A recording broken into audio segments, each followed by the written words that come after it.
Teori permainan atau game theory, sebuah cabang matematika yang mengkaji pilihan strategis antara dua atau lebih pemain dalam situasi dengan aturan yang ditentukan dan hasil yang tergantung pada pilihan semua pemain.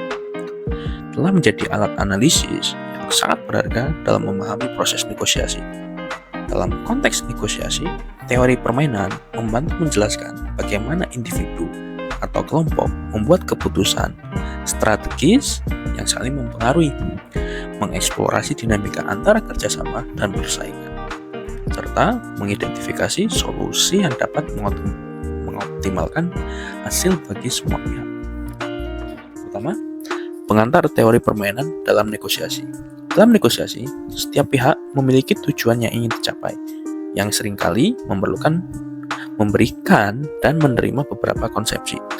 Dalam teori permainan, mengaplikasikan model matematis untuk memprediksi pilihan yang akan diambil oleh masing-masing pihak berdasarkan preferensi mereka dan informasi yang tersedia.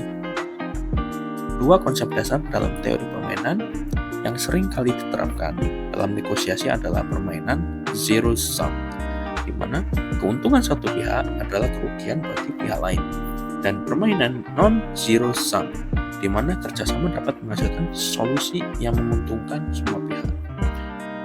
Model permainan dalam game teori. 1. Permainan zero sum. Dalam model negosiasi ini, apa yang diuntungkan oleh satu pihak dianggap sebagai kerugian oleh pihak lain.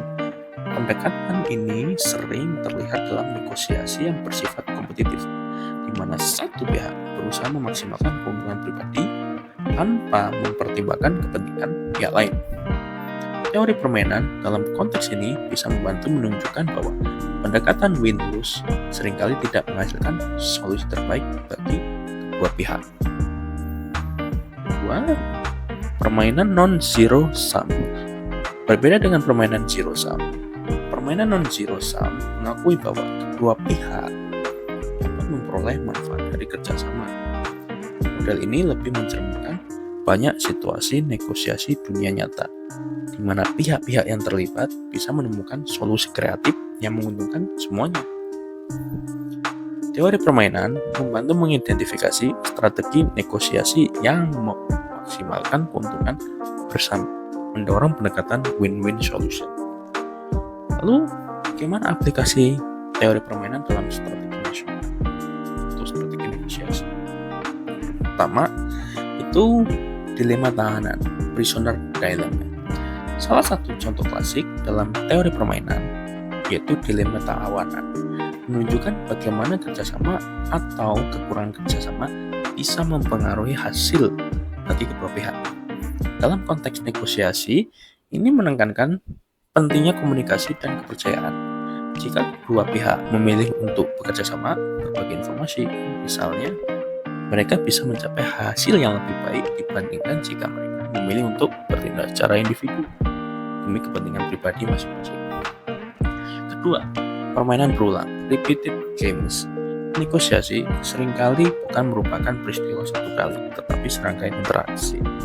Teori permainan menunjukkan bahwa dalam permainan berulang, pihak-pihak lebih cenderung untuk bekerja sama karena mereka mempertimbangkan dampak jangka panjang dari tindakan mereka terhadap hubungan masa depan. Ini menggarisbawahi pentingnya reputasi, kepercayaan, dan membangun hubungan jangka panjang dalam negosiasi. Ketiga, strategi campuran, mixed strategy.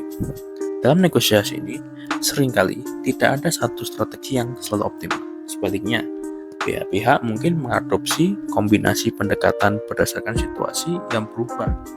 Teori permainan mengajarkan pentingnya fleksibilitas dan adaptasi. Memilih strategi campuran yang mempertimbangkan kemungkinan berbagai tindakan dan reaksi dari orang lain. Implikasi teori permainan untuk negosiator.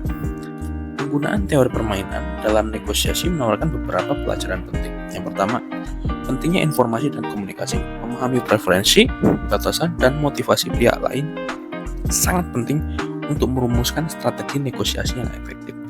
Komunikasi yang jujur dan terbuka dapat membantu mengidentifikasi area kerjasama potensial. 2. Mengevaluasi dan mengelola risiko. Teori permainan membantu negosiator mengevaluasi risiko dan kemungkinan hasil dari berbagai pilihan strategi, memungkinkan mereka untuk membantu dalam membuat keputusan yang lebih tepat dan terinformasi. 3. Fleksibilitas strategi, kemampuan untuk beradaptasi dan menyesuaikan strategi berdasarkan informasi baru dan dinamika negosiasi adalah kunci untuk mencapai hasil yang optimal. Terakhir, kesimpulan, teori permainan menyediakan kerangka kerja yang kuat untuk menganalisis dan memahami proses negosiasi, menawarkan wawasan tentang bagaimana membuat keputusan strategis yang dapat mengoptimalkan hasil bagi semua pihak yang terlibat. Dengan menerapkan prinsip-prinsip teori permainan, negosiator dapat meningkatkan kemampuan mereka untuk merumuskan strategi yang efektif, mengelola risiko, dan bangun hubungan kerjasama yang berkelanjutan.